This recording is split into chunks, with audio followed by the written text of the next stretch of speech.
अनुष्ठान संभव नहीं है।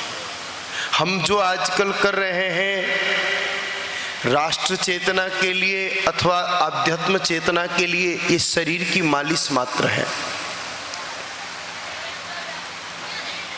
शरीर की मालिश कब सार्थक है? जब शरीर में प्राण हो। मरी हुई लाश की मालिश करने से कोई फायदा हो नहीं सकता। भारतीय संस्कृति का प्राण ही जब गौ माता है, हिंदू संस्कृति का, सनातन संस्कृति का प्राण ही जब गौ माता है, तो प्राण के बिना धर्म और राष्ट्र की कल्पना कैसे की जा सकती है? तो लाश की मालिश छोड़ करके हमें निश्चित रूप से प्राण तत्वों को पहले पोषित करना पड़ेगा, और वो गौ माता की सेवा से ही संभव है। हम भूमि पर आकर के, जमीन पर आकर के वास्तविक जो गौ सेवा के कार्य हैं, गौ माता के द्वारा प्रदत्त गव्य पदार्थों का उपयोग और अपने जीवन में, अपने घर आंगन में गौ माता को विराजमान करके जो गौ सेवा हमें करना, उसका सरलतम जो तरीका आदरणीय महाराज जी ने बताया, अगर भारत का जन जन इसको इस्तेमाल करना शुरू कर दे, जो मजबूरी आप शहरवासी सामान्य तौर पर जाहिर करते हैं कि हम गौ माता कैसे रखें। आज दो नौजवान आए थे, उन्होंने एक बड़ा सुंदर विषय रखा कि कथा सुनने के बाद हमें लगा है कि गौ माता रखनी चाहिए, लेकिन हमारे पास स्थान नहीं है। तो हम 10 मित्रों ने तय किया है कि सीकर से 2-3 किलोमीटर में कोई अच्छा जगह देख करके 10 जने मिल करके 20 गाय माता रखेंगे, एक ग्वाला रख देंगे। 20 गाय माता का जो दूध मिलेगा हम 10 लोगों के घरों में काम आएगा, और उनका जितना भी घास चारा खर्चा है वो हम 10 मित्र मिल करके करेंगे। तो ऐसे कई तरीके आप ढूंढने जाओ तो रास्ते तो खुद ब खुद निकल आएंगे। अगर हम करना चाहें तो निश्चित रूप से बहुत कुछ कर सकते हैं, और हमें करना ही होगा, क्योंकि वस्तुतः वास्तविक आनंद की अनुभूति आप जितने भी अन्य भौतिक वस्तुएं हैं, अन्य सांसारिक वस्तुएं हैं, उनसे क्षणिक सुख तो प्राप्त कर सकते हैं, लेकिन भगवती गौ माता जी की कृपा के बिना जो वस्तुतः वास्तविक आनंद है उसको प्राप्त नहीं किया जा सकता। जब पूज्य गुरुदेव भगवान ने मुझे गौ सेवा का आदेश दिया, उस समय संकटमय जीवन था, लेकिन गुरुदेव के आदेश से जब भगवती गौ माता को माता मान करके आनंद भाव से उनकी सेवा की, तो जो आनंद की अनुभूति हुई, सच कह रहा हूं, मैं 12 ज्योतिर्लिंग अमरनाथ से लेकर के पूज्य कैलाश तक भी गया, और गुरुदेव भगवान का जो दिव्य स्थान गंगोत्री के समीप है, दीर्घ काल तक वहां पर भी रहा, लेकिन जो सुख मुझे भगवती गौ माता के चरणों में आने के बाद प्राप्त हुआ, वो मुझे अन्यत्र कहीं नजर नहीं आया। सुख तो मिला था वहां पर भी, लेकिन जो अपार आनंद की अनुभूति भगवती गैया मैया के चरणों में प्राप्त हुई, वो अन्यत्र किसी स्थान पर नहीं मिल पाई। तो निश्चित रूप से भगवती गौ की शरण लेकर के ही वर्तमान समय में भारतवर्ष की जितनी समस्याएं हैं उनका समाधान हो सकता है।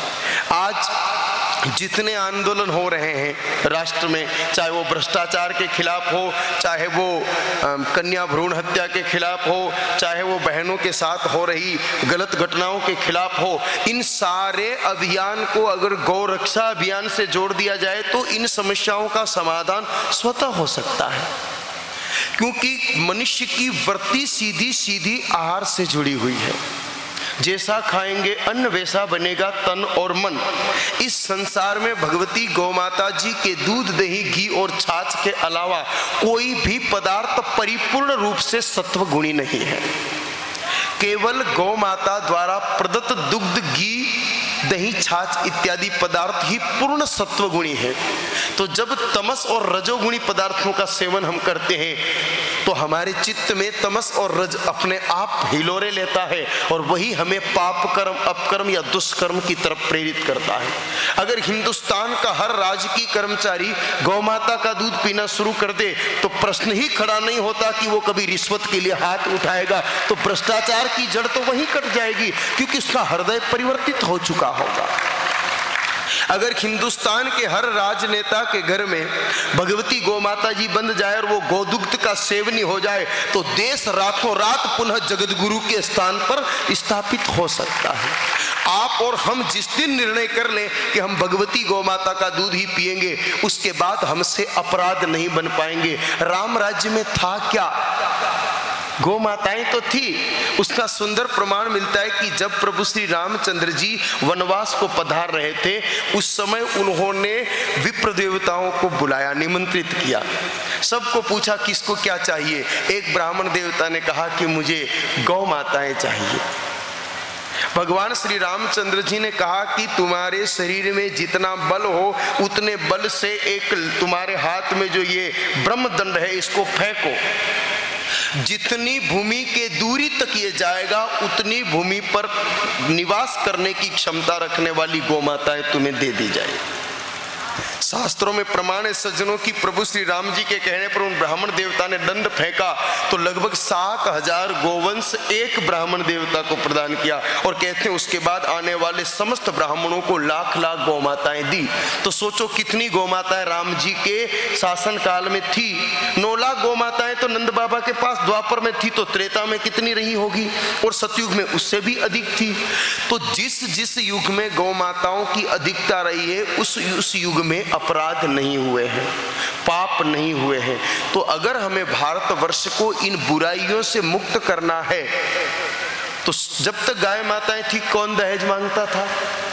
जब तक गाय माता थी कौन बेटियों को मारता था? जब तक गाय माता थी कहां दुराचार होते थे?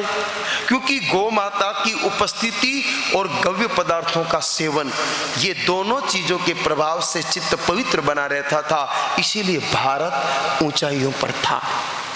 तो महाराज जी का ये जो आह्वान है गोदुग्ध पान, और इस दिशा में सीकर में जो अच्छा काम शुरू हुआ है, मुझे कल तो जानकारी नहीं थी लेकिन आज वो पता भी आ गया है कि आपके यहाँ पर जो ओल्टिया डेयरी है जो अजीतपुरा में है, वो शुद्ध देसी गाय माता का हुई दूध आपके लिए प्रदान करती है।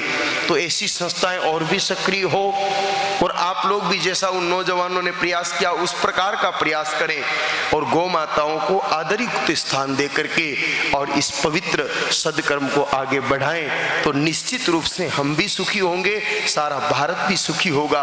और भारत पर ही विश्व की आशाएं हैं भविष्य को लेकर के, तो पूरा विश्व सुखी होगा। और जिस वसुधैव कुटुंबकम की बात हमारे पूर्वज करते आए हैं वो तभी सार्थक हो सकती है।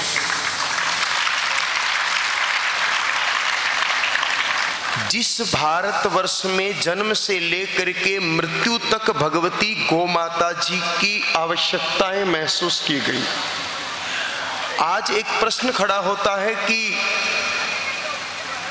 गाय माता क्यों रखें, दूध बाजार में मिल रहा है। अरे मात्र दूध ही नहीं, गाय माता दूध के साथ हमें दवा भी देती है, दुआ भी देती है और दया भी देती है। जो 3 चीजें दूध के अतिरिक्त दे रही है वो कौन सी डेयरी पे मिलेगा आपको बताइए? क्या आपकी सरस या अमूल डेयरी दे सकती है क्या? या और भी आपके इधर कोई चलने वाली डेयरी दे सकती है? या और कोई भी संस्था दे सकती है क्या? दवा, दुआ और दया ये दूध के अलावा कोई दे सकता है तो वो सिर्फ भगवती गौ माता ही दे सकती है। जहां हमारे मन में यह प्रश्न खड़ा होता है कि हम गाय माता रखेंगे तो हमें क्या लाभ होगा, तो सज्जनों वास्तविक सत्य यह है कि गौ माता जन्म से लेके मृत्यु तक अथवा पूर्ण सत्य की तरफ बढ़े तो जन्म से पहले भी और मृत्यु के बाद भी हम लोगों के लिए परम आवश्यक है। आप कहोगे जन्म से पहले कैसे, जब जन्म तो हुआ ही नहीं। तो आइए कथानक के माध्यम से इस विषय को मैं आगे बढ़ाता हूं, जिस मूल कथा में हम चल रहे हैं कि किस प्रकार भगवती गौ माता जन्म से लेकर के मृत्यु के अंतिम क्षण तक हमारे लिए उपयोगी है। भगवती गौ माता की कृपा से वल्लभदास जी का विवाह देवी संयोगिता से हो गया। विवाह के पश्चात सब कुछ ठीक चल रहा था। कन्यादान में गोदान आने से स्वाभाविक भगवती लक्ष्मी जी की कृपा अत्यधिक उस परिवार पर होने लगी।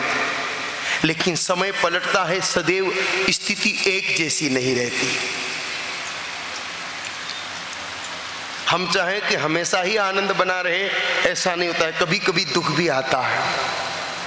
दशरथ जी के जीवन में भी आया, हमारे भी आता है। किसी महापुरुष ने कहा भी है कि कभी किसी को मुकम्मल जहां नहीं मिलता, कहीं जमी तो कहीं आसमां नहीं मिलता।